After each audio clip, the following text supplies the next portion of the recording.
I never believed my racing world would ever come back and haunt me in my dreams, in my nights, in my cold sweats sitting on a couch until now.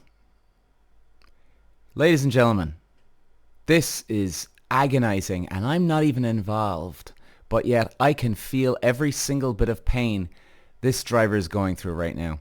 So, who are we talking about? We are talking about Esteban Ocon. The news is out. He has signed for the Haas Formula One team for 2025. Now, why am I getting into such a tizzy about this, right? Doesn't make sense, does it? Esteban Ocon's manager is Toto Wolff, the Mercedes boss. Now, unless things have actually changed around, guys, because I've researched this, and the only person that I see has credible value to who's his actual manager is Toto Wolff. You can go on a website now and they're mentioning someone else. You can go on a different website 2 seconds later and they're still saying it's Toto Wolff. Now, number one, I do still believe that it is Toto Wolff. So Toto Wolff has his own team, as we all know, who's watching Formula One. He's got his drivers in Mercedes. Lewis Hamilton is leaving his team next year, and he's going to Ferrari. And in fact, Lewis Hamilton drops the bombshell at the start of the year. And I can tell you guys, that type of awkward announcement, even before you've sat into a car for a test day, not even round one, on a test day, that sends a nuclear bomb down the team for the year. Because it's like, oh, so you're done with us, are you? You know? It's like your girlfriend saying, I'm packing up, I'm heading off with another guy. You're like, oh, really now? Is that the way it's going to be? I'm telling you guys, and look, Formula One teams, yes, they do understand that certain drivers will move on to different teams. They know this. And drivers know that other drivers will get picked over them, etc., etc. This happens quite a lot. But Toto Wolff managing the guy, I mean, guys, if you remember Drive to Survive, Toto Wolff was in the car with Esteban Ocon at one stage.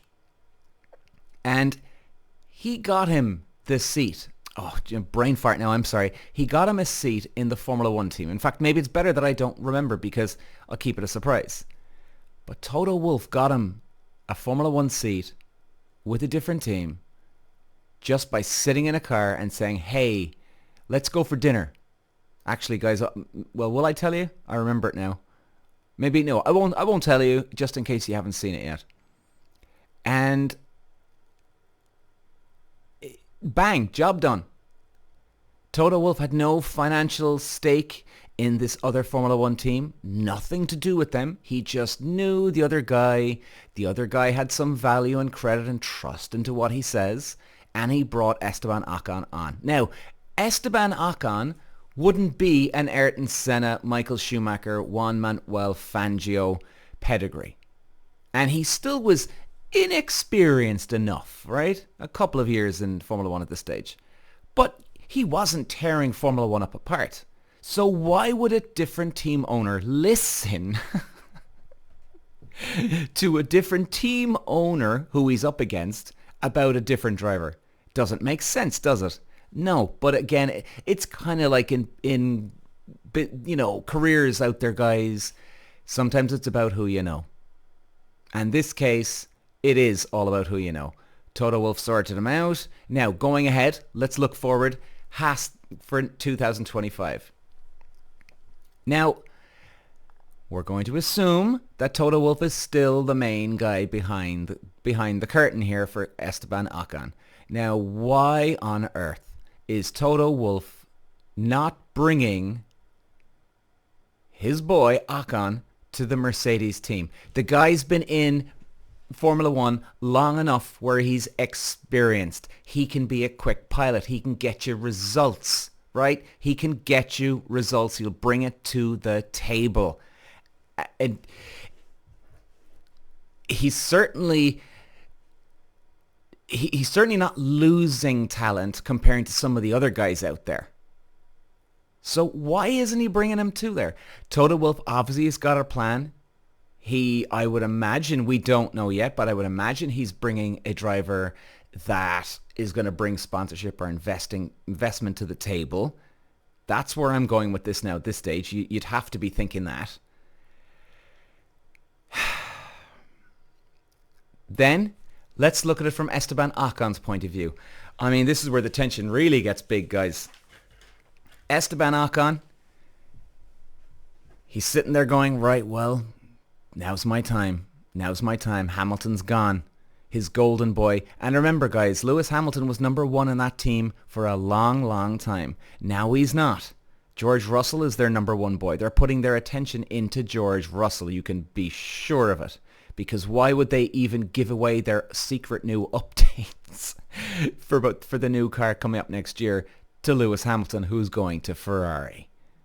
So this is looking good. I mean, I even mentioned this in a quick video before that, Esteban Ocon must be clapping his hands together, smelling the money, smelling the champagne pouring all over him. He must be getting super excited about this because it's looking good, right?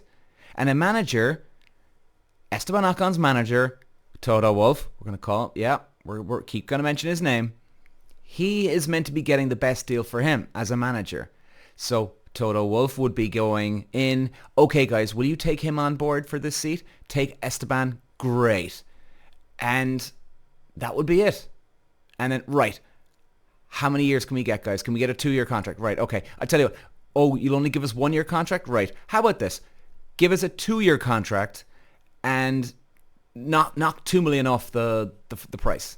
But give him the 2 years, right? There'd be negotiation in the background, like any sort of business deal, because it is a business deal. And then Toto Wolff would be getting a percentage of Esteban Ocon's amount. So if he's getting, whatever, let's just call it $1 million for now, keep it simple. If he was getting $1 million a year, Toto Wolff would be getting 10-15% of that $1 million. Now, is he taking the money?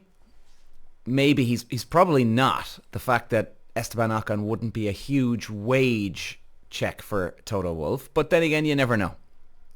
So we'll assume he is. But this guy's meant to be keeping his interests. And let's go back on to Ocon. Esteban Ocon must be goddamn fuming. The fact that his boy, who's looked out to protect him, is not looking after him. He's not. It's as simple as that. If this was me, this is where my passes come back to haunt me. If that was my team owner, I would be fuming right now. The balls on this guy, how dare him. What the hell, you're putting me into one of these crappy teams at the back? Haas? I mean, let's be honest, guys. Look, if you're a Haas fan, no problem, I understand. But they haven't been bringing the results to the table. So, comparing to Mercedes and all that, they ain't at the races. So why in God's name? It's just, I suppose, guys, the way we look at it, honestly, in closing, I'm not a fan of Esteban Ocon's. Never have been. Never will be. But my heart goes out to the guy today because he's put into one of the worst teams at the moment, where he could have been into the management team, the Mercedes team. It's criminal, guys. The guy's got, rounding it up, he's got plenty of experience. He can do the job for you. And they're not taking him on. Maybe this is just a life lesson, guys, that we all have to remember. It's, it's about who you know at the end of the day. It's not what you know or how good you are. Maybe it comes down to that. And maybe we all have to accept that every now and then. Because that's exactly what Esteban Ocon has to accept right now for 2025. Anyway, that's all I wanted to say today, guys. Cheers.